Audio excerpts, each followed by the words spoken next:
Hello friends, welcome to the channel. Sorry I was not available yesterday, so couldn't do the daily market analysis video. So we will do it today. Let us see how the market pans out and what is the outlook, right? Let us see that. Okay, so first thing first, we will have to look into Nifty. ठीक है, हम Nifty को देखते हैं क्या है. अच्छा, Nifty और bank Nifty are playing according to our analysis. देखिए, हमने ये कहा था कि this is a very strong demand zone. Nifty कल भी इस लेवल पे आई, यहाँ से ऊपर चली गई, आज भी इस लेवल पे आकर के यहाँ पे रेस्ट कर रही है. ठीक है, so till the time some clarity doesn't emerge, मतलब क्लोजिंग बेसिस पे 25,800 के ऊपर जब तक ये क्लोज ना दे, it will be difficult for one to take a call कि ये हाँ और सब्सटेंशियली ऊपर जाएगी. पर हाँ, ये एक अटेम्प्ट उसने 25,900 के आसपास तक का किया था, but failed miserably and finally finding some base here at this level. 25,700 से 800 750 के बीच में एक इसका एक आपका सपोर्ट ले रही है. एडवर्स मतलब मुझे लगता है कि ऑन नॉर्मल गिवन सिचुएशन 25,700 नहीं टूटना चाहिए, which has been a very strong demand. तो आप आवरली बेसिस पे खुद ही देख सकते हैं कि it is just trying to touch it and go, touch and go, touch and go, touch and go. आज भी वही हुआ, कल भी वही हुआ, आज तो काफी ऊपर गई थी. ठीक है, और ऊपर की तरफ की बात हम तभी करेंगे जब ये सब्सटेंशियली एक अच्छे तरीके से 25,610 के ऊपर 26,100 के ऊपर क्लोजिंग बेसिस पे क्लोज करें. ठीक है, बट ऑल दोस थिंग्स आज के एनालिसिस में doesn't mean anything. And why I am saying this कि देखिए, डेटा सेटअप जैसा भी हो और चार्ट की पोजीशनिंग जैसे भी हो, कैंडल जैसे भी लग रही है, हम एक बात तो देख रहे हैं कि ऊपर नहीं जाने दे रहा है, एक रेंज में फंसा हुआ है. ठीक है, ये इसलिए है क्योंकि आज की रात और जापान के हिसाब से कल की सुबह, तो हमसे वो 3-4 घंटे पहले हैं टाइम जोन के हिसाब से, तो उनका एक बहुत इंपॉर्टेंट इंटरेस्ट रेट डिसीजन आना है, और उसके बारे में मुझे अभी तक, I will be very Frank, I do not have any idea. मुझे ये कंफर्म तरीके से पता है, जैसा न्यूज वगैरह बता रहे हैं कि वो 25 बेसिस पॉइंट अपना रेट बढ़ाएंगे, लेकिन what is confusing me, I will tell you. Before that एक बार बैंक निफ्टी को डिस्कस कर लेते हैं. बैंक निफ्टी सेम देखिए, वैसा ही कैंडल बना रहा है उसी जोन पे जो हमने दिया था, उसी जोन पे आकर के वो सेटल कर रहा है. ठीक है, यू सी हियर, मतलब 58,500 से लेकर के ये जो हमारा एक जोन है 58,800 के आसपास, उसी जोन पे आकर के वो सेटल कर रहा है. आपको इट्स वेरी क्लियरली विजिबल. इस पे भी जब तक कि 60,000 के मतलब around on closing basis till the time it doesn't crosses 59,300 आसपास, then it will be difficult for us to take a call. ठीक है, मतलब इसी रेंज को हम एक्सपेक्ट कर रहे हैं. पर this analysis and all doesn't mean anything. Why I'm saying, मतलब mean anything का मतलब है कि in short term because of the news development I am not able to figure out anything. मुझे नहीं समझ में आ रहा है कि किस तरीके का क्या हो रहा है. आज अगर आप डाउ जोन्स देखें, डाउ जोन्स इज अप. अब मुझे ये बात समझ में नहीं आ रही कि अगर कल रात को या फिर मतलब वही हमारे टाइम की बात कर रहा हूँ, कल सुबह सुबह मार्केट खुलने के 3-4 घंटे पहले अगर बैंक ऑफ जापान का इंटरेस्ट रेट डिसीजन गिवन है, तो ये मार्केट क्यों बढ़ रही है? मतलब आइडली ऐसा होना चाहिए कि कैरी ट्रेड का इम्पैक्ट होकर ये तो गिरना चाहिए. पर आज यूएस में इन्फ्लेशन का डेटा नीचे रहा, तो उसके कारण मार्केट में थोड़ी सी पॉजिटिविटी दिख रही है हमें 400-450 पॉइंट का. But the broader point is that if Japan increases interest rate then carry trade unfolds, और अगर कैरी ट्रेड अनफोल्ड करेगा then this market should be down. And I am not able to understand how this market is behaving. So our analysis largely will be on a very broader basis but nothing substantial from a market standpoint. ठीक है, so let us look at the data that we track. आज के data में हमें ये दिख रहा है कि कल FIs ने अराउंड 19,000 कॉल शॉर्ट किया था और 6,000 पुट शॉर्ट किया था. Now they are long around 5,500 call and short 14,000, let it call 13,000, 14,000 वो पुट शॉर्ट किया. तो इसका मतलब ये कि पॉजिटिव है. उसी तरीके से प्रो जो है, HNI जो है, दे आर ऑल्सो पॉजिटिव.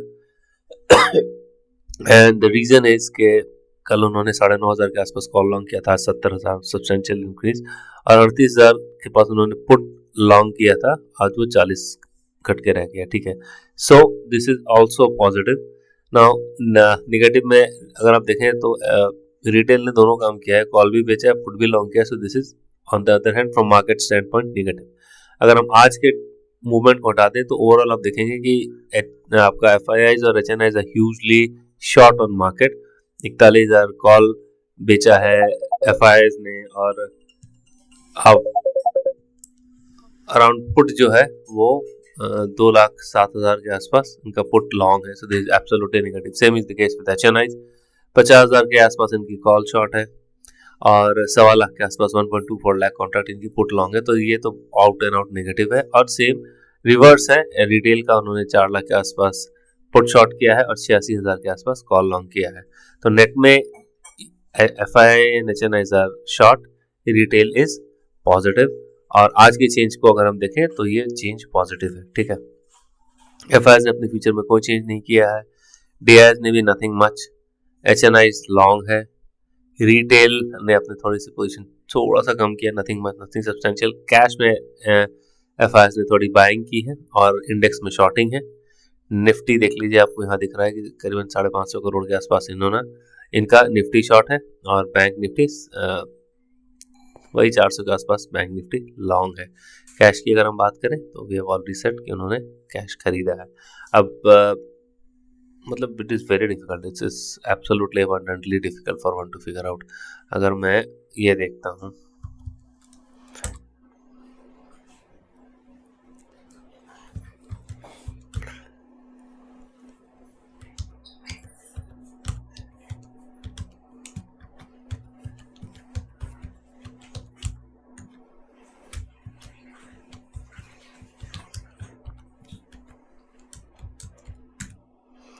देखिए ऐसा हो सकता है there is something which market knows and we don't know, मतलब मेजरली ऐसा ही होता है।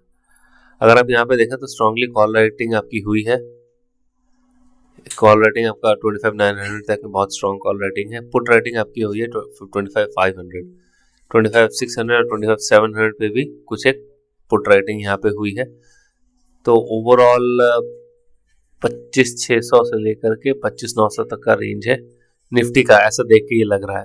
Excuse me. और अगर हम बैंक निफ्टी की बात करें तो बैंक निफ्टी में मुझे दिख रहा है कि कॉल राइटर ज़्यादा है, पुट राइटर मतलब कमांडिंग पोजीशन पे तो 58,000 पे ही पुट राइटर है, ठीक है। ये चेंज भी आज ऐसा ही बता रहा है, मतलब कोई खास एक्टिविटी नहीं है, क्योंकि जहाँ ऊपर गया था फिर नीचे आ गया। And that was given in the data yesterday, वो दिख रहा था हमें, ठीक है। लेकिन the point that is bothering me is this, और अगर हम इसको थोड़ा सा यील्ड देखिए, मार्केट बढ़ रहा है तो यील्ड गिर रहा है। हम थोड़ा सा पॉजिटिव हुए हैं, मुझे लगता है आरबीआई के इंटरवेंशन के बाद हम थोड़ा सा पॉजिटिव हुए हैं। गोल्ड देखिए, गोल्ड का मैं टारगेट नहीं बोलना चाहता, but I am telling you I see much higher side of the gold from this level is well, ठीक है। बिटकॉइन रेंज के आसपास आकर के थोड़ा सा खेल कर रहा है, just trying to toggle around that level, ठीक है। आज I am sounding a bit confused, I am not sure about till the time I don't see any clarity. अगर इंटरेस्ट रेट जापान बढ़ाएगा तो ये तो ऊपर जाना चाहिए, ये भी नीचे आ रहा है। So I am not having any clue on to it, probably they are just waiting to hear from the horse's mouth. वो सुनना चाह रहे हैं कि जापान के मॉनेटरी पॉलिसी जो गवर्नर हैं वो कैसा उसको अनाउंस करेंगे, probably then only they are going to take a call, that is. पर यूजुअली मार्केट में क्या होता है ना, मार्केट डिस्काउंट्स एवरीथिंग। तो डिस्काउंट का मतलब क्या है कि आने वाले समय को जो भी खबर होती है ना, मार्केट उसको पहले डिस्काउंट करता है। वो सीन मुझे अभी तक देख नहीं रहा है। There is a commentary as well, there are people who are saying that probably this is all discounted in the market, which to a good, I mean 60-40 chance hai. I don't think so it is discounted, but equally I am not ready to believe के अगर वो carry trade ऐसा unwind होगा तो why US and world market across the globe are not very jittery in their approach, ठीक है। तो the take is that कि overall data is positive, but it can be a Black Friday, I'm telling you, it can be a Black Friday, क्योंकि अगर आप देखें तो net में FIIs and HNIs are all short, and this news till the time it is not out, it won't be wise enough to judge market either ways based on just a plain FII data, because this is a big macro factor that's going to play around. उसमें देखो उससे क्या होगा, let us discuss the possibility. The possibility इसकी Japan interest rate बढ़ाएगा तो उसकी currency week होगी, उसकी करेंसी वीक होगी तो इसका मतलब ये है कि उसके एक्सपोर्टर्स को फायदा मिलेगा, इंपोर्टर्स को थोड़ा सा मतलब उनके लिए निगेटिव है, ठीक है। अब अगर मैं ये सोचूं कि यूएस के साथ अगर इसका मैं रिस्पेक्ट, मैं मानता हूँ कि मैं एक इन्वेस्टर हूँ who wants to invest in Japan, though there's relatively less investor in Japan and more out of Japan. तो अगर मैं out of Japan invest करना चाहूँगा, I am Japanese investor, so मेरे लिए तो वो फायदा है, because I'll have to, मतलब ये है कि नहीं, मेरे लिए घाटा है, this is a loss from me because I'll have to pay more to get $1, ठीक है. But if I am exporter then that is good. अगर मैं इन्वेस्टर हूँ उस लिहाज से, जापान के इन्वेस्टर हूँ, तो उसके लिहाज से मेरे लिए थोड़ा सा लॉस है. एंड द फॉरेन इंस्टीट्यूशंस जो वहाँ पे इन्वेस्ट करना चाहते हैं उनके लिए भी थोड़ा सा लॉस है, ठीक है.